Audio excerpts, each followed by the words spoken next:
അപ്പൊ ഈ ഒരു വീഡിയോ ഉണ്ടല്ലോ ഒരു ഓട്ടയിട്ടാണ് കേട്ടോ. അപ്പൊ ആദ്യം തന്നെ നമ്മുടെ തേജുട്ടനെ കാട്ടിയിട്ട് അങ്ങോട്ട് തുടങ്ങാന്ന് വിചാരിച്ച് ഫസ്റ്റ് തന്നെ നമ്മുടെ തേജുനായിട്ട് കഴിക്കാൻ കൊടുത്തേക്കണത്. രാവിലെ ചായക്ക് ഇഡ്ഡലിയും സാമ്പാറും ആടുന്നു കേട്ടോ. പിന്നെ അത് എന്റെ ട്രൈപോഡ് ഇപ്പൊ ഇവരുടെ തോരടണ മെഷീനായിട്ട് മാറിയിട്ടുണ്ട് കേട്ടോ. പ്രത്യേകിച്ച് നമ്മുടെ തേജുവിന്റെ അപ്പൊ അവന്റെ യൂണിഫോം ഒക്കെ ഇവിടെ കൊടുത്തിട്ടായിട്ട് ഇടുക ഉണങ്ങാൻ വേണ്ടിയിട്ടാണ് ഫാൻ്റെ ചോട്ടില്. അങ്ങനെ നമ്മുടെ തേജു പോയതിന് ശേഷം ഞാൻ നമ്മുടെ മീനുകൾക്കൊക്കെ ഇതേ കഴിക്കായിട്ട് കൊടുക്കൂട്ടോ. ആദ്യം അകത്തുള്ളതിന് കൊടുക്കും, പിന്നെ പുറത്തുള്ളതിനൊക്കെ തേജു പോകുമ്പോൾ തന്നെ കൊടുക്കൂട്ടോ. അവൻ കൊടുക്കുകയാണ് ചെയ്യുക.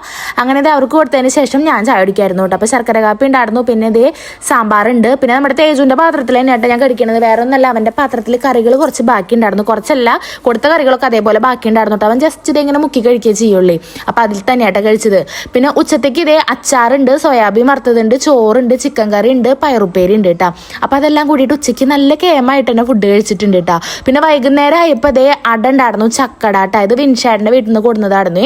അതും പിന്നെ ശർക്കര കാപ്പിയും. പിന്നെ ഇത് തേജുനാട്ടാ ബ്രെഡ് റോസ്റ്റ് ചെയ്ത് വെച്ചിരിക്കുന്നത് നെയ്യിലിട്ടിട്ട്. അപ്പൊ അവൻ അതാണ്. പിന്നെ അവന് അട വലിയ ഇഷ്ടമില്ല, പക്ഷെ ഞാൻ കഴിക്കുന്നത് കാണുമ്പോൾ ടേസ്റ്റ് നോക്കാൻ വേണ്ടി വാങ്ങിയിട്ട് അപ്പോൾ 1-2 കഷ്ണം അങ്ങനെ അവൻ കഴിച്ചിട്ടുണ്ടായിരുന്നു. പക്ഷെ കൂടുതലും അട ഞാൻ തന്നെയാട്ടാ കഴിച്ചിട്ടുണ്ടായിരുന്നത്. പിന്നെ അവന് ഈ ബ്രെഡായിട്ട് അവൻ കഴിച്ചിട്ടുണ്ടായിരുന്നു. പിന്നെ ഈ വീഡിയോ ഉണ്ടല്ലോ ഒരു 1-2 ആഴ്ച മുന്നത്തെ വീഡിയോയാ തോന്നുന്നു. ഞാനിങ്ങനെ എടുത്ത് വെച്ചിട്ടുണ്ട്, എഡിറ്റ് ചെയ്തിട്ട് ഇപ്പോഴാണ് മാത്രം. പിന്നെ രാത്രിക്ക് ഞാൻ ഇതേ സ്റ്റൂ കറി ഉണ്ടാക്കിയിട്ടുണ്ട്, പിന്നെ ചപ്പാത്തി ഉണ്ട് കേട്ടോ. പിന്നെ ഇത് വിൻഷേട്ടൻ ഉണ്ടാക്കിയതാട്ടോ ബ്രെഡ്. അത് വിൻഷേട്ടൻ ജോലി കഴിഞ്ഞ് വന്നപ്പോൾ അങ്ങനെ കഴിച്ചോട്ടെ വെച്ചിട്ട് വെച്ചത്, പക്ഷെ കഴിച്ചിട്ടുണ്ടായിരുന്നില്ലേ. പിന്നെ കൊള്ളി ഉണ്ടായിരുന്നു, അതുകൊണ്ട് ഞാൻ ഉപ്പേരിയും വെച്ചിട്ടുണ്ടായിരുന്നു കേട്ടോ. അപ്പം ഞാൻ കഴിച്ചത് നമ്മുടെ ചപ്പാത്തിയും സ്റ്റൂ കറി ആയിരുന്നു. കൊള്ളിയും ബ്രെഡും വിൻഷേട്ടനാണ് കേട്ടോ. അപ്പം എന്തായാലും ഇന്നത്തെ വീഡിയോ ഇത്രേ ഉള്ളൂ. നമുക്ക് അടുത്ത വീഡിയോയിൽ കാണാം കേട്ടോ. ബൈ.